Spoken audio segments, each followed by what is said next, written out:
Assalamualaikum warahmatullahi wabarakatuh. Perkenalkan, saya Septiana Agustina dengan NIM 2215246060. Di sini saya akan mempresentasikan beberapa desain pattern microservice yang sudah dipelajari sebelumnya. Oke, sebelum ke desain patternnya, di sini ada tools yang digunakan, yaitu Spring Boot, Spring Cloud Stream, Spring Web Flux, Apache Kafka, Zookeeper, MongoDB, MySQL, Offset Explorer, dan MySQL Workbench. Oke, untuk pattern yang pertama yaitu ada Saga Pattern Koreografi. Koreografi di sini berarti service yang ada di pattern ini bertindak secara otonom atau tidak terpusat. Nah, Saga Pattern sendiri merupakan pola untuk mengatur distributed transaction di microservice. Alih-alih satu transaksi besar berada di satu service yang sama, setiap service punya transaksi lokal dan mengatur kompensasi rollback manual bila terjadi kegagalan. Adapun kelebihan dari Saga Pattern yaitu loose coupling, decentralized, skalabilitas tinggi, dan failure handlingnya natural. Kemudian ada kekurangannya yaitu complexity in event flow, yaitu sulit untuk menelusuri urutan eventnya. Kemudian debugging dan observability-nya sulit. Selain itu ada implicit flow, jadi alurnya tidak terlihat. Lalu kenapa perlu menggunakan Saga Pattern?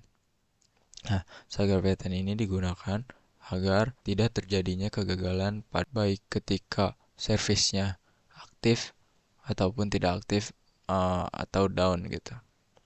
Nah, di sini terdapat gambar desain transaksional pada aplikasi monolitik. Terlihat untuk semua service yang ada berpusat kepada satu database yang sama gitu. Bagaimana jika terjadi kegagalan saat melakukan write ke database?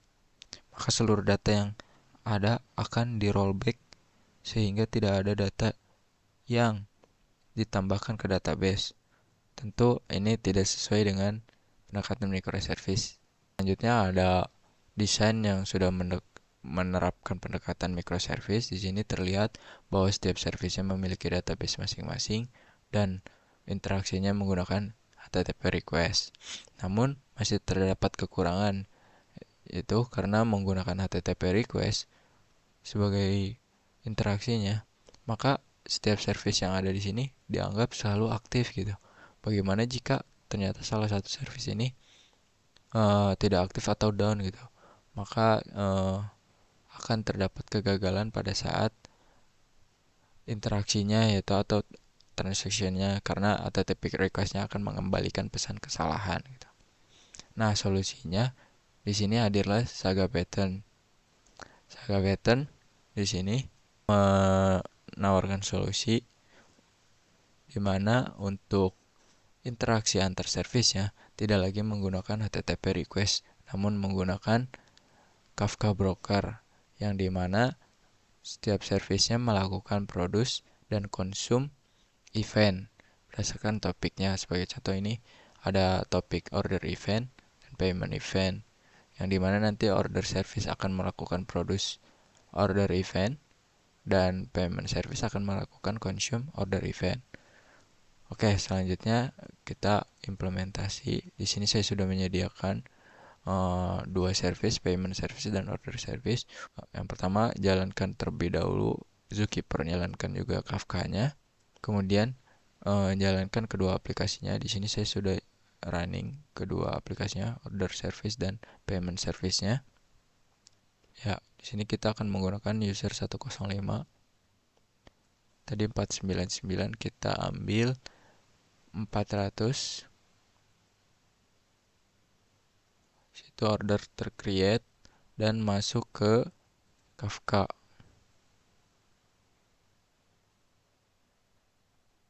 Sini bisa dilihat amount-nya 400, payment-nya complete. Selanjutnya kita akan coba yang valid. Di sini amount-nya sisa 99. Maka seharusnya jika kita 400 itu akan valid. Amount-nya 400, payment valid. Ya, selanjutnya ada CQRS Design Pattern atau Command and Query Responsibility Segregation, merupakan pola desain yang memisahkan operasi read dan write pada database. Nah, apa sih kelebihan dan kekurangannya? Yaitu kelebihannya yang pertama ada performanya tinggi, skalabilitas bagus, fleksibel untuk konsistensi. Dan kekurangannya yaitu kompleks, tidak cocok untuk aplikasi kecil, dan data yang ada bisa delay antar database gitu. Nah, kenapa sih harus menerapkan CKRS design pattern ini?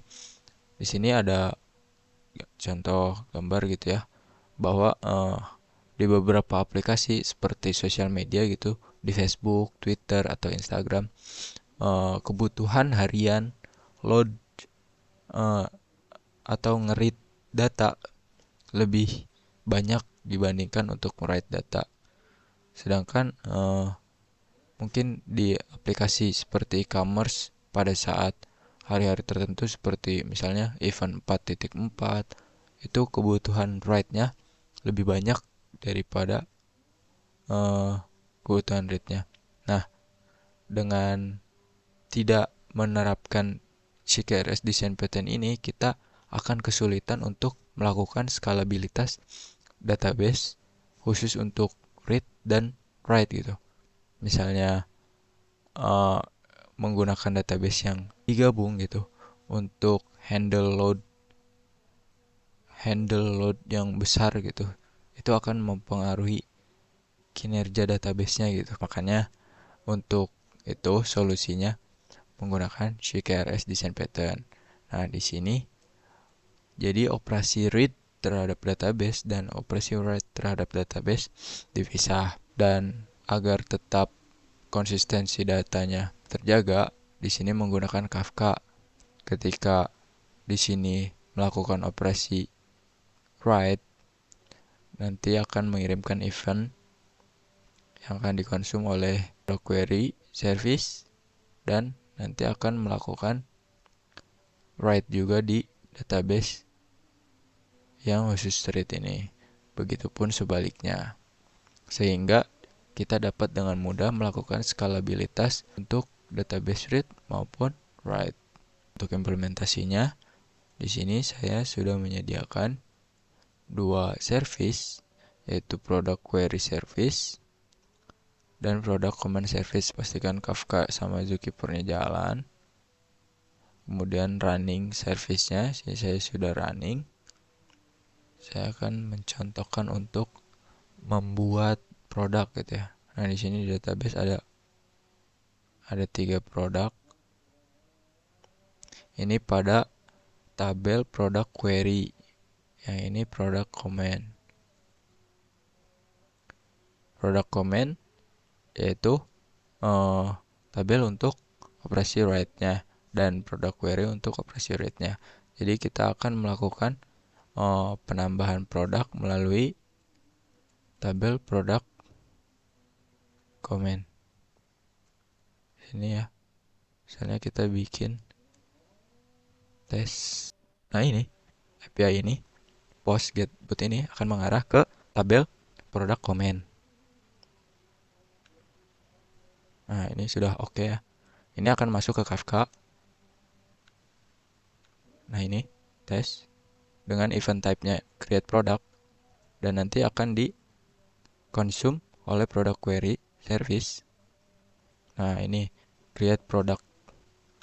Maka dia akan melakukan save juga ke database. Sehingga bisa dilihat di sini di product command sudah ditambah tes, dan di product query-nya juga berhasil tertambah tes. Oke, selanjutnya ada desain transactional outbox pattern.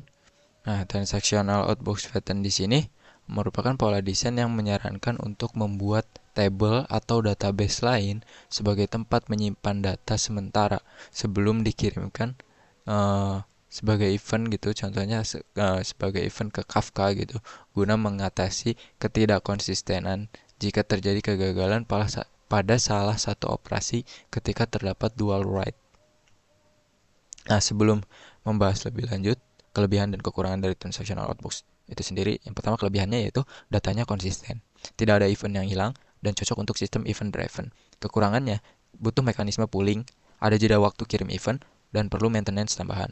Nah, bisa dilihat di sini, ini jika tidak menerapkan transactional outbox pattern. Nah, ketika order service melakukan write, dia juga melakukan publish ke Kafka gitu. Nah, di sini ada terdapat dua write gitu. Dia melakukan publish ke Kafka dan melakukan write ke database-nya sendiri. Ke Kafka bertujuan untuk mengirim ke service-service yang lain, ke inventory service dan payment service. Dengan menggunakan outbox pattern ini, mencegah juga terjadinya perbedaan nilai atau ketidakkonsistenan nilai yang dikirim ke sini dan yang dimiliki di database itu sendiri. Kenapa? Karena bisa saja pada saat melakukan write ke database ternyata terjadi kegagalan dan sebelumnya sudah terpublish ke Kafka, itu akan mengakibatkan ketidakkonsistenan data yang ada di Kafka dan yang ada di database-nya sendiri. Maka dari itu solusinya yaitu dengan menggunakan outbox pattern. Nah, outbox di sini merupakan salinan dari database yang dimiliki oleh order service. Setelah berhasil di write kedua database ini, barulah menggunakan order puller yang akan mengambil data dari outbox dan dikirim ke Kafka. Setelah uh, berhasil dikirim ke Kafka, maka status dari uh, data yang ada di outbox akan berubah menjadi true yang sebelumnya false. Itu menandakan bahwa si data tersebut telah diproses dan telah berhasil diupload ke Kafka. Untuk implementasinya, di sini saya sudah menyediakan ada order puller dan order service. Jangan lupa untuk menyalakan juga Kafka dan zookeeper-nya.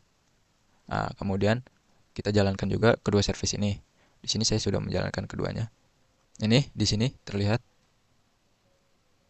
0 unprocessed record karena tidak ada data yang harus diproses ya. Nah, di sini kita akan mencoba menambahkan order melalui Nah, kita lihat di database. Nah, ini sudah ada ya tes. Prosesnya 0. Berarti dia belum terproses. Dia masih sebagai uh, ya data yang belum terproses dan tersimpan di outbox. Nah, kita lihat di Kafka-nya juga. Nah, di sini ada data yang tadi. Dan di sini terdapat lognya. Ini ya, handphone. Nah, karena sudah 0 berarti sudah semua data sudah diproses. Kita bisa lihat di database, kita refresh.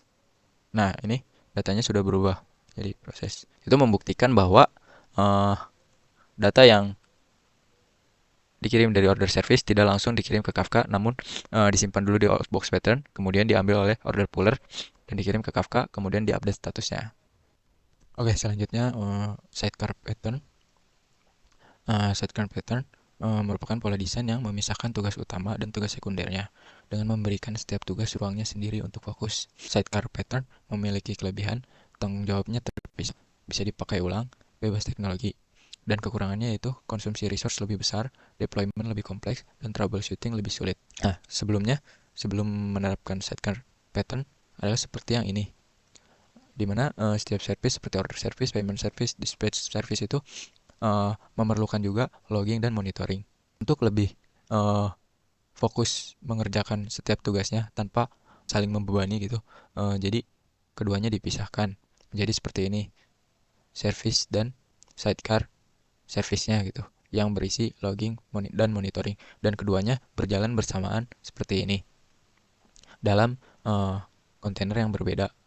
Untuk implementasi kayak ini, kita membuat dua service, book service dan logging sidecar service, yang keduanya sama-sama mengakses file log ini gitu ya.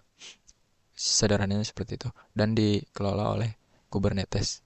Dua kontainer ini dikelola oleh Kubernetes. Oke, langsung saja ke implementasinya. Di sini saya ada logging service dan book service. Pertama-tama jalankan dulu keduanya, logging service. Di sini saya sudah jalankan. Book service-nya juga dijalankan. Kemudian langkah selanjutnya yaitu menghidupkan Minikube. Nah, ini Minikube-nya sudah running. File deployment-nya kita apply. Kemudian kita apply service-nya. Nah ini ya, ini merupakan service yang sudah dikombin dari book service dan sidecar service. Kemudian kita lakukan port forwarding agar dapat diakses. Kemudian kita akses port 8800-nya. Sini kita coba tambahkan data.